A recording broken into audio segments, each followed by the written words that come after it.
नमस्कार दोस्तों, स्वागत है आप सभी का द 10 मिनट शो में, जहां हम देश और दुनिया की महत्वपूर्ण खबरों का विश्लेषण करते हैं और 10 मिनटों में प्रयास करते हैं कि उस एक खबर के बारे में सारी की सारी जानकारी ले सके। मैं उन्नति जैन आप सभी का कक्षा में स्वागत करती हूं और उम्मीद करती हूं कि आप सभी स्टूडेंट स्वस्थ होंगे, मस्त होंगे और परीक्षा की तैयारी बहुत बहुत बेहतरीन तरीके से कर रहे होंगे। आप सभी को पता है, करंट अफेयर्स की क्लास में आपको या फिर करंट अफेयर्स जिन जिन एग्जाम्स में पूछा जाता है उन सभी में स्पोर्ट्स करंट अफेयर्स एक महत्वपूर्ण टॉपिक होता है। तो क्यों ना दोस्तों, जब स्पोर्ट्स करंट अफेयर्स अभी हाल ही में गुजरा ही है, तो क्यों ना 10 मिनट शो में उसी के बारे में चर्चा कर लें। जी हाँ दोस्तों, आज हम 10 मिनट शो में चर्चा करने वाले हैं एशिया कुश्ती चैंपियनशिप 2024 की, जिसका आयोजन किर्गिस्तान में किया गया। इस एशिया कुश्ती चैंपियनशिप 2024 में भारतीय तरफ से कितने कुश्ती पहलवान गए और साथ ही साथ कितने पदक हमें हासिल हुए, वे कौन कौन से खिलाड़ी हैं जिन्होंने पेरिस ओलंपिक में कुश्ती कैटेगरी में क्वालिफाई कर लिया है, ये सारी की सारी जानकारियां आपको इस सेशन में मिलने वाली है। अगर आप लोग इस सेशन तक आ चुके हैं, स्पोर्ट्स करंट अफेयर्स की पढ़ने की इच्छा रखते हैं, तो फटाफट वीडियो को लाइक कर दीजिए, शेयर कर दीजिए सभी स्टूडेंट के बीच में, ताकि वो लोग भी जल्दी जल्दी पढ़ लें। और अगर आप लोग आ चुके हैं तो फटाफट वीडियो को लाइक भी कर देना। आज का जो टॉपिक होने वाला है वो एशिया कुश्ती चैंपियनशिप 2024 होने वाला है, जो हाल ही में संपन्न हुई है और पदक टैली के अलावा सारी जानकारियां अब आपके पास आ चुकी हैं। आप लोग विनर्स इंस्टीट्यूट के टेलीग्राम चैनल को फॉलो कर सकते हैं, जहां पे आपको यूट्यूब क्लासेस और पीडीएफ सारी जानकारी सहित मिल जाती है। दोस्तों, एशिया कुश्ती चैंपियनशिप 2024 की बात कर रहे हैं। इसका आयोजन KBL के रूप में किया गया है, ये भी आपको याद रखना है। साथ ही साथ थोड़ी कुछ महत्वपूर्ण बातें हैं जो अगर आप लोग याद करके जाते तो अच्छा रहेगा। 6 दिवसीय यह प्रतियोगिता आयोजित की गई थी, जिसमें भारत की तरफ से 30 पहलवानों ने हिस्सा लिया था, जिसमें पुरुष के फ्री स्टाइल पहलवान 3 थे और महिलाओं से भी यहाँ पर पदकों की संख्या ज्यादा हासिल की गई है, ये भी हासिल करना पड़ेगा। मतलब कि इस विश्व एशियाई कुश्ती चैंपियनशिप 2024 में भारत के 30 प्रतिभागी शामिल हुए, जिसमें हमें कुल 9 पदक प्राप्त हुए। पुरुष फ्री स्टाइल पहलवानों ने हमें 3 और महिला पहलवानों ने हमें कुल 6 पदक दिलाए हैं। इसकी पूरी व्याख्या आपको पूरे सेशन में मिलती जाएगी। साथ ही साथ भारतीय पहलवानों ने किर्गिस्तान के बिश्केक में ये जो आयोजित प्रतियोगिता थी, इसमें कुल 9 पदकों को अपने पास हासिल किया है। स्वर्ण पदक हमें नहीं मिल पाया है, लेकिन हमें 4 रजत और 5 कांस्य पदक यानी कि कुल 9 पदक हमें मिल चुके हैं। लेकिन याद रखना, इस चैंपियनशिप में हमें स्वर्ण पदक नहीं मिल पाया है। उम्मीद करते हैं कि भविष्य की पहलवानी प्रतियोगिताओं में हम यह भी हासिल कर लेंगे।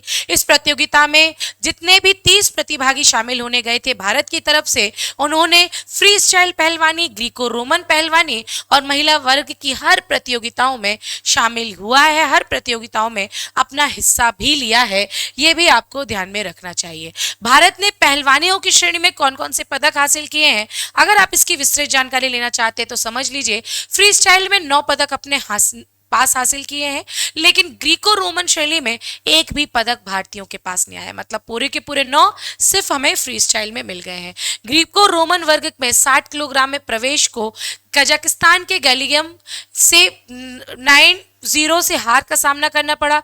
67 किलोग्राम वर्ग के क्वार्टर फाइनल में विनायक पाटिल को भी दक्षिण कोरिया से हार का सामना करना पड़ा। मतलब यहाँ से तो हमारा काम पत्ता कट ही गया। 72 किलोग्राम के क्वालिफिकेशन राउंड में अंकित गुलिया को भी कजाकिस्तान के साथ हार मिली। साथ ही साथ ग्रीको रोमन के 82वें किलोग्राम भार वर्ग में जो रोहित दहिया है, उनको कांस्य पदक मुकाबले में उज्बेकिस्तान से भी हार का सामना करना पड़ा। इसका मतलब यह है कि जो 9 पदक है, स्वर्ण पदकों की रेस में तो हम ऑलरेडी बाहर थे, लेकिन रजत और कांस्य पदकों में भी फ्री स्टाइल पहलवानी हमारे लिए ज्यादा सही रही। ठीक है, साथ ही साथ रोहित दहिया को भी क्वार्टर फाइनल में हार का सामना करना पड़ा। इसके पहले ये जो एशिया कुश्ती चैंपियनशिप आयोजित की गई थी दोस्तों, वो अम्मान में आयोजित की गई थी। अम्मान का जो पिछला संस्करण यानी 2023 का संस्करण था, उसमें हमें कुल 14 पदक मिले थे, कुल 14th मेडल हमें मिले थे, जिसमें हमें स्वर्ण भी मिला था। 1 स्वर्ण, 3 रजत और 10 कांस्य पदक हमें 2023 की एशिया कुश्ती चैंपियनशिप में प्राप्त हुए थे।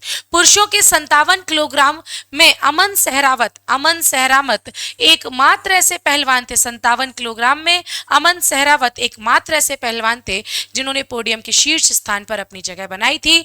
दोस्तों, याद रखना है कि अभी चूंकि कई ऐसे अनुभवी पहलवान थे जो यहाँ पर इस प्रतियोगिता में भाग नहीं ले पाए, क्योंकि कारण ये भी था कि 19 अप्रैल से ही किर्गिस्तान के बिश्केक में ही एशियाई ओलंपिक कुश्ती क्वालिफाइंग शुरू होने वाली है। चूंकि पेरिस ओलंपिक जुलाई 2024 में आयोजित होने वाले हैं, तो एशियाई ओलंपिक कुश्ती क्वालिफाइंग जो प्रतियोगिता है यहीं पर आयोजित होने वाली 19 अप्रैल से किर्गिस्तान के बिश्केक में शुरू होगी। यही कारण से कुछ अधिकांश शीर्ष वाले जो भारतीय पहलवान हैं एशिया कुश्ती चैंपियनशिप में भाग नहीं ले पाए, लेकिन कोई बात नहीं है, नए नए पहलवानों ने भाग लिया और 9 पदक हमें दिलाए हैं, रजत और 5 कांस्य के रूप में। भारत ने अब तक कुश्ती में सिर्फ एक पेरिस, अभी देखिए भाई, चूंकि सारे जितनी भी कुश्ती चैंपियनशिप हो रही है वो पेरिस ओलंपिक में क्वालिफाइंग के लिए हो रही है, लेकिन अभी तक तो हमारे पास पेरिस ओलंपिक 2024 के लिए कुश्ती में केवल एक व्यक्ति का ओलंपिक कोटा मिल चुका है ना। अंतिम पांघाल ने विश्व चैंपियनशिप 2023 में महिलाओं के 53 किलोग्राम वर्ग में पेरिस ओलंपिक 2024 के लिए कोटा प्राप्त कर लिया है। तो दोस्तों, एशिया कुश्ती चैंपियनशिप 2024 बिश्केक किर्गिस्तान, कुल पदकों की संख्या 9 है, जिसमें 4 रजत और साथ ही साथ 5 आपके कांस्य पदक हैं। स्वर्ण पदक हमें नहीं मिल पाए हैं। इसके पहले भी जो अम्मान में आयोजित की गई थी प्रतियोगिता एशिया कुश्ती चैंपियनशिप 2023, इसमें हमें एक स्वर्ण मिल चुका था, एक बहुत अच्छी बात है। 3 रजत मिले थे 2023 में और 10 कांस्य पदक मिले थे। एक स्वर्ण पदक जो मिला था वो अमन सहरावत के द्वारा मिला था। अब प्रश्न ये उठता है कि वे कौन कौन से खिलाड़ी हैं जिन्होंने 2024 की एशिया कुश्ती चैंपियनशिप में पदक जीता है। पदक जीतने वाले खिलाड़ियों के नाम देख लीजिए आप। उदित, राधिका, अंजू, हर्षिता, अभिमन्यु, विक्की, शिवानी, मनीषा, अंतिम कुंडू। महिलाओं की संख्या इसमें ज्यादा मिलेगी आपको, महिलाओं की संख्या देख लेना ज्यादा होगी और 5 खिलाड़ियों ने यहाँ पर कांस्य पदक और साथ ही साथ 4 खिलाड़ियों ने यहाँ पर रजत पदक जीता है। स्वर्ण पदक हमारे पास नहीं आए हैं। देख लेना राधिका, अंजू, हर्षिता, शिवानी और मनीषा को, ये है वे खिलाड़ी जिन्होंने इस प्रतियोगिता में महिला वर्ग से पदक हासिल किया है। आप अगर इसको देखेंगे तो आपको सभी के फ्री स्टाइल वर्ग और किस किलोग्राम भार वर्ग में इन्होंने हिस्सा लिया था ये भी आपको जानकारी मिल जाएगी। तो मैं उम्मीद करती हूँ कि 10 मिनट शो में जो आज का हॉट टॉपिक था वो था एशिया कुश्ती चैंपियनशिप, ये आपको समझ में आया होगा। अगर आया है तो मुझे कमेंट सेक्शन में जरूर बताना। और एक प्रश्न है जो आप मुझे कमेंट बॉक्स में बताएंगे, आप मुझे बताएंगे कि अंतर्राष्ट्रीय कुश्ती संघ का और भारतीय कुश्ती संघ का दोनों का मुख्यालय कहाँ पर है। फिर से रिपीट कर रही हूँ, अंतर्राष्ट्रीय कुश्ती संघ का मुख्यालय और भारतीय कुश्ती संघ का मुख्यालय कहाँ पर है, ये आप मुझे कमेंट सेक्शन में बताएंगे। मैं आपको मिलती हूँ कल फिर से सुबह 8 बजे करंट अफेयर्स की क्लास में, 9 बजे द 10 मिनट शो की क्लास में। तब तक के लिए सभी को जय हिंद, जय भारत।